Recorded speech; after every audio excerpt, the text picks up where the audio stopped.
Can I just say something most people won't say out loud? Summer is supposed to feel like freedom, but for a lot of you, the moms watching this right now, summer feels like dread. It feels like a pit in your stomach that shows up right around May every single year because summer means extended vacation time. And extended vacation time means he gets to play Disneyland Dad for 2 weeks while you sit at home, not knowing where your kids are, whether they're okay, and what stories they're going to come home with. You have done the inner work. You have been to therapy. You have journaled and prayed and grounded yourself in every way you know how. And still, every June, every May, every December, whenever the vacation time is, that anxiety starts to creep right back in because your kids are going to be somewhere with someone who has proven repeatedly that they will use distance as a weapon. So today we're doing something about it. We are building a shield, a legal, documented, court enforceable shield. I'm going to walk you through 3 specific clauses for your parenting plan around international travel, domestic travel, and what I call the return ritual. They transform that vacation season from chaos and manipulation into something you can actually predict and manage. Because here's the truth. This summer can actually be peaceful, not because he suddenly changes, not because the conflict disappears, but because you have a blueprint that makes his games significantly harder to play. We are the mothers. We are the mothers. We are the healing. We seek. We are the healing. We seek peace. Welcome in. My name is Nora McMahon, and I guide moms through healing after divorcing narcissists. I'm always happy to do a free call for validation and support, so reach out if that's something that you feel the need for. And I do have a Narc-Proof parenting plan blueprint you can download absolutely free on my website. I'll just leave a link to it in the box below. Now, before we get into the clauses themselves, I want you to understand why these clauses matter beyond the logistics. When a high conflict co-parent takes your children across state lines or international borders, they often use that distance to create what I call an information blackout. You don't know what hotel, you don't know what country, you don't have a flight number, your kids can't call you, and that distance, he knows it unravels and disturbs you. So let's start with the highest stakes scenario first, international travel, and that clause that keeps your children from disappearing. Okay, moms, international travel with a high conflict co-parent is a different category of risk. I'd like you to really hear that. Domestic travel is stressful, but international travel, especially to countries without strong legal cooperation with the United States, can become a safety crisis. So we're going to lock this down with 3 very specific protections that you can put in place today. Clause number 1, passport possession, the consent letter, and the 48-hour return rule. So your parenting plan needs to name explicitly who holds the physical passport when travel is not occurring. My strong recommendation is that the passport live with you, the primary custodial parent, the stable base. Your attorney can help you get this language into your order. The clause should read something like, kids' passports shall remain in the possession of the primary custodial parent when not in active use for approved international travel. The traveling parent shall return all passports to the custodial parent within 48 hours of the conclusion of any international trip. Now, here's a layer of this clause that most people don't talk about, and it's one of the most powerful, quiet tools you have. It's called the Notarized consent letter. Many of you have already done this, but for those of you who have not, this is very important.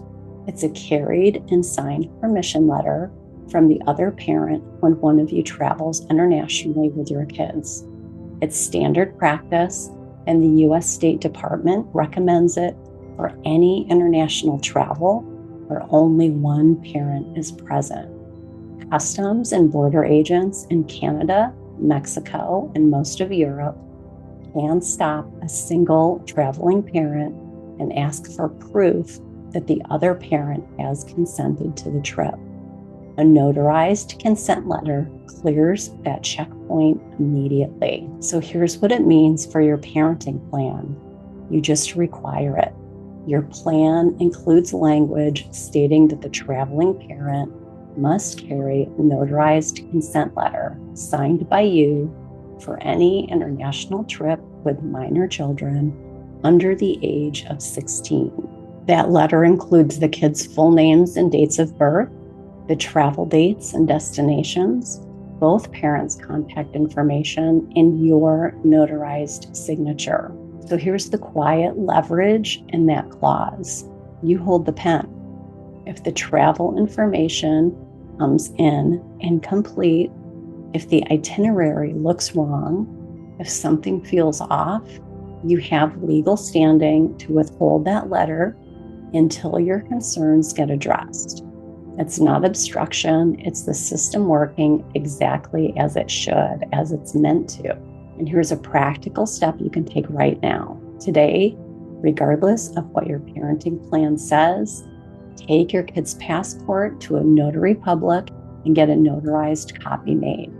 A UPS store, your bank, or your attorney's office can do this quickly with no appointment needed.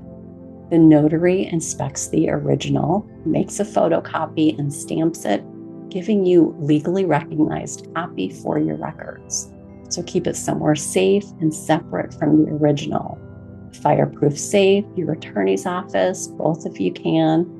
Copy the photo and signature pages and any other pages bearing existing visa stamps. Clause number 2, the Hague Convention Clause. So this one is non-negotiable. The Hague Convention on the Civil Aspects of International Child Abduction is a treaty that creates legal mechanisms to return children who get wrongfully retained in a foreign country. You can read the full text at hcch.net. I'll also drop a link in the description box below so you can just click it and read more.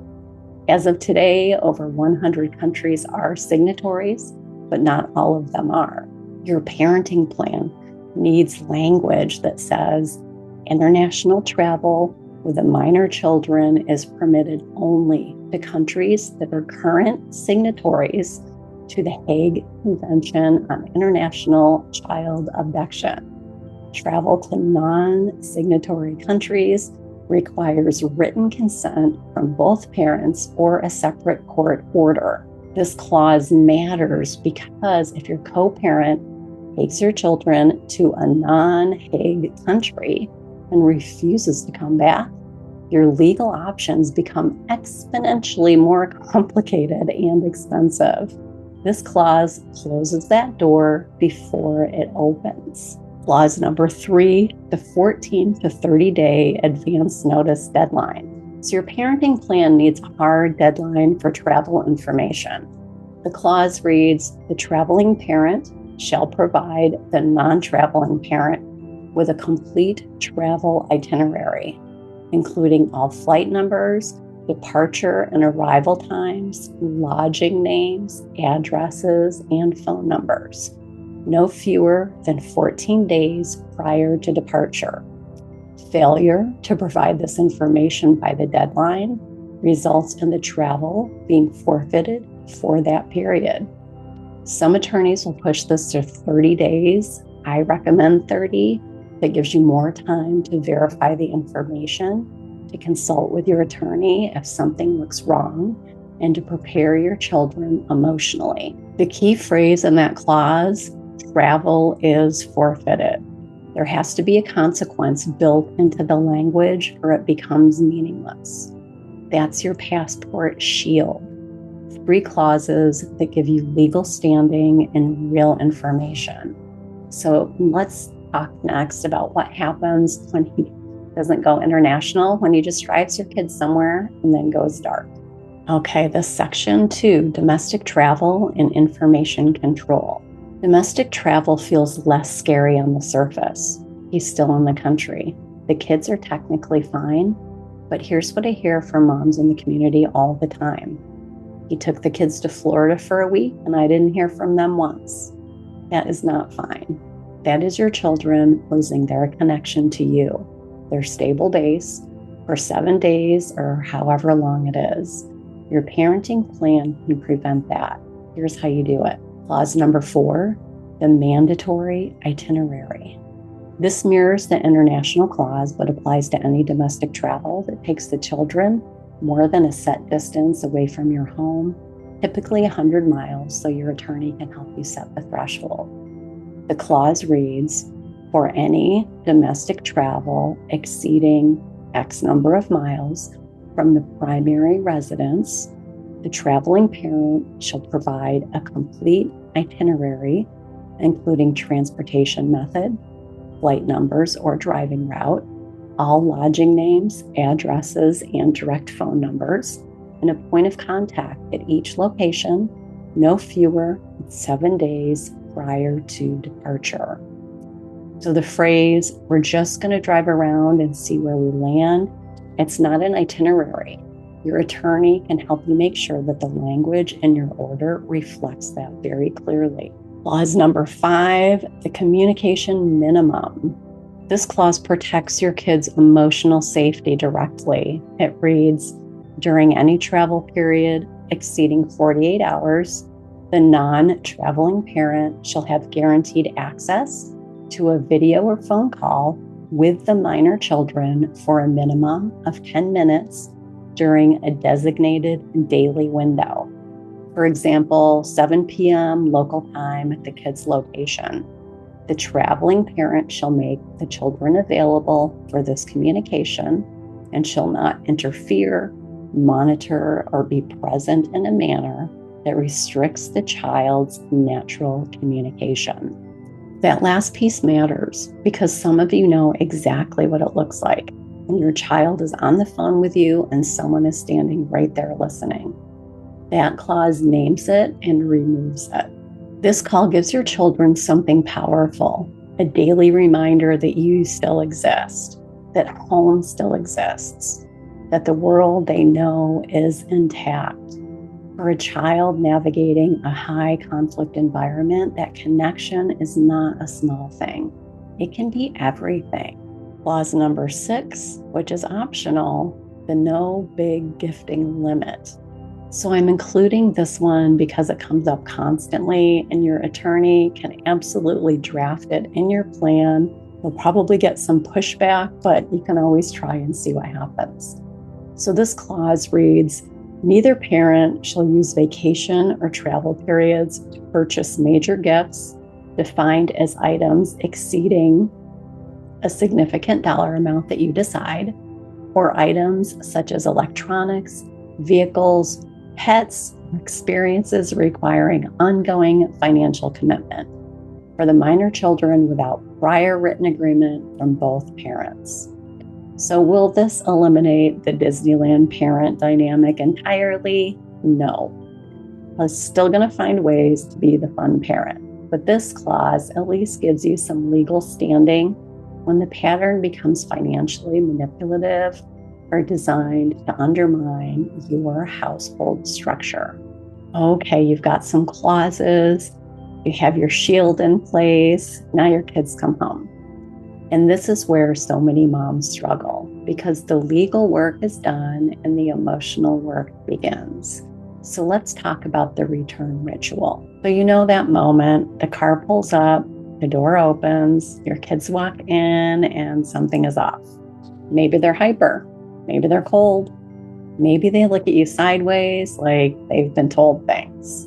Maybe they cry the second the door closes. This is what I call the echo. They bring his echo back into your home. Children who spend extended time in a high conflict environment come home carrying weight that isn't theirs. They've been performing, they've been managing, they've been little adults in a world that required them to choose sides, to carry messages, or to protect a parent's ego. Your job in their first 24 hours back home is not to ask them questions. Your job is just to let them exhale, ground, have some space, and let the echo fade. In the first part of this, you just want to keep it chill, low stimulation. Prepare your home before they walk in. Calm, quiet, relaxing, normal. Their favorite meal on the stove, a bath ready, no big welcome party, no interrogation, no, so how was it? Questions. Second they walk through the door, just, I am so glad you're home. Come and eat. I missed you. Give them a hug. That's it. That's the whole script for the first hour. You allow them to give their nervous system time and permission to come down before you give it anything else to process. Strategy number 2 is safe harbor script. When the moment feels right and your intuition will tell you when, you pull them close and you say something like, hey, you're home. You don't have to be anybody's messenger. You don't have to perform. You don't have to tell me anything you don't want to tell me. You can just be you. Write it down, practice saying it until it feels natural. Because those words do something in a child's body that no amount of legal paperwork can do. They give the child permission to stop managing the adults and go back into being a kid. So important. Strategy number 3, documenting the meltdown. So next, the practical part. If your kids come home in genuine distress, crying, anxious, being fearful, making statements about what happened, or showing behavioral changes that concern you, write it down, document it. Write down the date, the time, exactly what they said or did, and your observations. Keep a private log, a notes app, a journal, a secure document.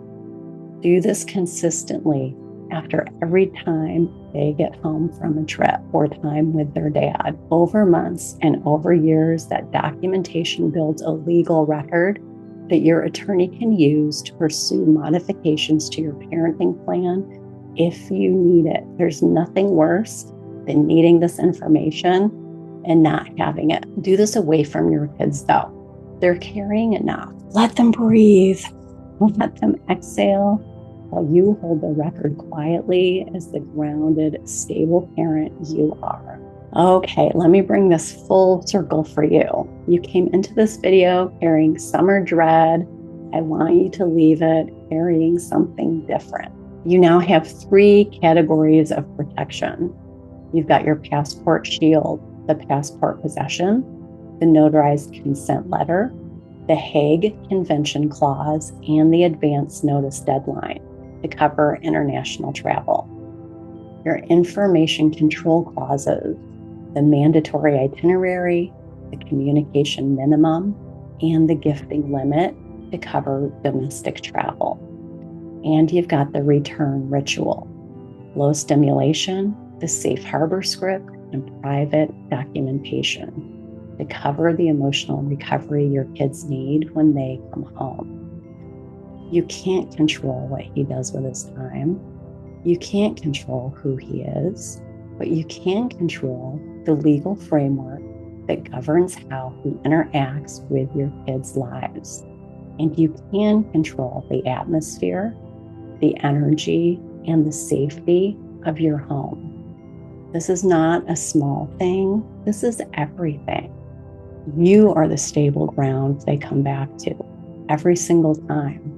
When the world he creates feels chaotic and loud and confusing, you are the quiet. You are the meal on the stove. You are the voice that says, you can just be you here. Keep being their safe harbor. It affects our kids for the rest of their lives. Now I want to hear from you. Drop in the comments what's one non-negotiable clause you've added or plan to add to your travel agreement. Your answer might be exactly what another mom in this community needs to read today. If this video gave you something real and helpful, share it with one mom who needs it. because we are all in this together. And if you're a mom who's struggling to heal after divorcing a narcissist, check out my healing tools, the Narc-Proof Mom Healing Deck, the guidebook, the journal, as well as my upcoming course, the Narc-Proof Mom Method. You can visit my website at WeAreTheMothers.com to learn more. You can take the free interactive quiz. You can read the blog. I have tons of tools to help moms on this healing journey, because when I was going through it, there was absolutely nothing out there. Okay, I hope you remember to like and subscribe so this can reach more moms who really need to hear this information. Thank you so much for sticking around, for being a part of this growing community of healthy, empowered moms. And until next time, take care out there.